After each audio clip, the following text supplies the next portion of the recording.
Eh bien salut à tous et bienvenue sur GamerTech.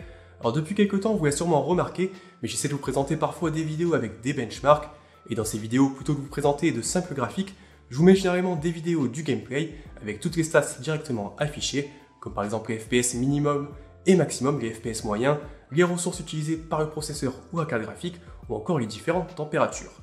Alors dans cette vidéo, je me suis dit que ce serait peut-être intéressant de vous montrer justement comment je m'y prends pour enregistrer ces vidéos et réaliser ces benchmarks. Alors il y a quelques temps, je vous avais déjà présenté le boîtier d'acquisition Elgato HD60S et un peu son fonctionnement, mais celui-ci peut uniquement enregistrer en 1080p, et donc j'avais besoin de quelque chose d'un peu plus costaud, notamment pour les benchmarks en 1440p et en 4K. Alors pour ça, j'utilise maintenant une carte d'acquisition Elgato 4K60 version Pro. Donc ici on va pouvoir, comme son nom l'indique, enregistrer et streamer directement en 4K à 100 fps, et donc aussi en 1440p ou encore en 1080p jusqu'à 240 fps. Donc dans cette vidéo, je vais vous montrer le fonctionnement de cette carte et comment je m'y prends. Et ici, ce qui va être aussi intéressant, c'est que cette carte, bien sûr, elle peut être utilisée notamment pour enregistrer des vidéos depuis une PS4 Pro ou une Xbox One X, puisque ces deux consoles peuvent fonctionner en 4K. Moi, dans mon cas, cette carte, je vais plutôt l'utiliser sur PC. Donc je vais avoir d'un côté un PC uniquement dédié au jeu, et de l'autre donc un PC uniquement dédié à l'enregistrement, où j'aurai cette carte d'acquisition. Donc l'avantage ici, c'est que sur mon PC dédié au jeu, je vais pouvoir vraiment conserver toutes mes ressources, et donc conserver également des résultats de benchmark cohérents. Donc je vais un peu vous présenter tout ça dans cette vidéo. Ce produit, il est proposé à l'entour des 250 €. Je vous rajoute évidemment le lien en description de la vidéo. Et comme d'habitude, si vous avez des questions, n'hésitez pas à les poster dans les commentaires. Et bien sûr, en fin de vidéo, si la vidéo vous a plu, n'hésitez pas à mettre un petit pouce bleu et à vous abonner à la chaîne. Allez, on y va. Allez, avant d'entrer dans le vif du sujet, on fait un petit tour du côté de la boîte du Elgato 4K60 version Pro. On a ici un packaging reprenant le code couleur habituel de la marque, et on y retrouve quelques visuels et les principales caractéristiques du produit. À l'intérieur, Elgato va à l'essentiel puisque l'on retrouve uniquement la carte d'acquisition, un câble HDMI, un livret de sécurité et enfin un petit écuisson reprenant le logo de la marque. Côté design, le Elgato 4K60 Pro se présente comme expliqué en introduction sous la forme d'une carte PCI Express qui viendra donc se connecter directement sur votre carte mère, à la différence du boîtier Elgato HD60S que je vous ai déjà présenté il y a quelques temps.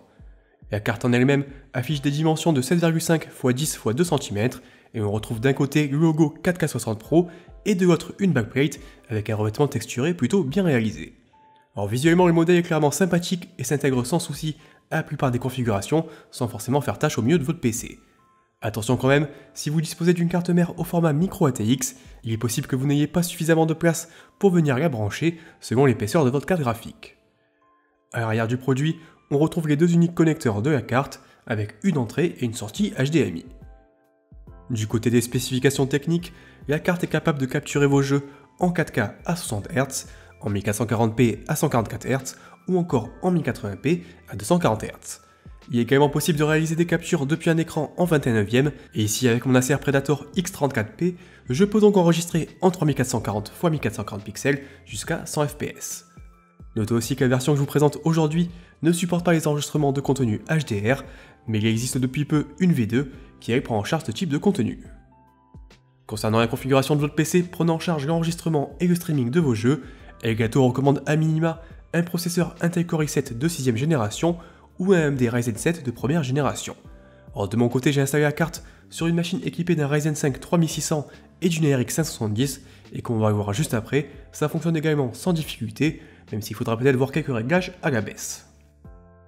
Maintenant qu'on a fait le tour du propriétaire, on passe à la configuration de la carte. Alors ici, la mise en place va principalement dépendre de votre propre configuration et surtout de la source que vous souhaitez capturer. Si vous souhaitez enregistrer depuis une PS4 Pro par exemple, il suffit tout simplement de relier votre console en HDMI au port in de Elgato 4K60 Pro, puis de relier encore une fois en HDMI la carte d'acquisition depuis la sortie out vers sa télé. Sur son PC, on installe ensuite le logiciel Elgato 4K Utility ou par exemple OBS afin de lancer ses enregistrements ou son stream. Dans mon cas, j'ai plutôt utilisé la carte pour enregistrer en 1080p, 1440p ou encore en 4K depuis un premier PC vers un second. Alors l'idée ici c'est de pouvoir récupérer de belles images de mes benchmarks sans forcément utiliser la moindre ressource de mon PC de gaming pour tout ce qui concerne l'enregistrement des vidéos.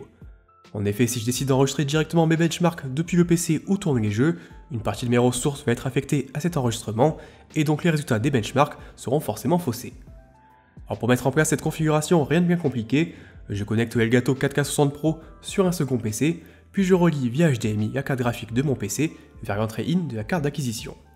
Alors de cette configuration, un nouvel écran Elgato 4K60 apparaît et on pourra par exemple ici venir le cloner avec mon écran principal afin d'en récupérer le flux vidéo et audio. Il est aussi possible de directement relier la carte à son écran en HDMI via la sortie out de la carte d'acquisition, comme sur la configuration avec les consoles. Notez que dans tous les cas, il faudra vous assurer d'opter pour un câble HDMI de bonne qualité et surtout avec des débits suffisants, car j'ai déjà eu de mon côté quelques soucis avec des câbles qui fonctionnaient pas très bien. Pour l'enregistrement depuis le second PC, je peux au choix passer par le logiciel de Elgato ou directement par Streamlabs ou OBS qui sont peut-être un peu plus complets. Alors je passerai pas forcément ici sur les différents réglages proposés car on trouve déjà pas mal de vidéos explicatives sur YouTube, mais dites-moi éventuellement en commentaire si ça vous intéresse et j'essaierai de rentrer un peu plus dans les détails avec une prochaine vidéo. Maintenant qu'on est au point concernant la partie enregistrement, il me reste à configurer mon PC principal afin de pouvoir récupérer les statistiques de performance lorsque je réalise des benchmarks. Alors pour ça j'utilise MSI Afterburner pour la partie benchmark et un logiciel qui s'appelle RTSS pour afficher les résultats en live sur mon écran. Et encore, je ne vais pas forcément passer sur tous les détails car c'est un peu long à configurer, mais dites-moi en commentaire si ça vous intéresse et je vous ferai une petite vidéo dédiée. Une fois que tout est au point, il ne me reste plus qu'à lancer les jeux que je souhaite benchmarker, puis débuter les enregistrements avec le second PC. Je vous montre d'ailleurs quelques exemples avec différentes résolutions dans la suite de la vidéo.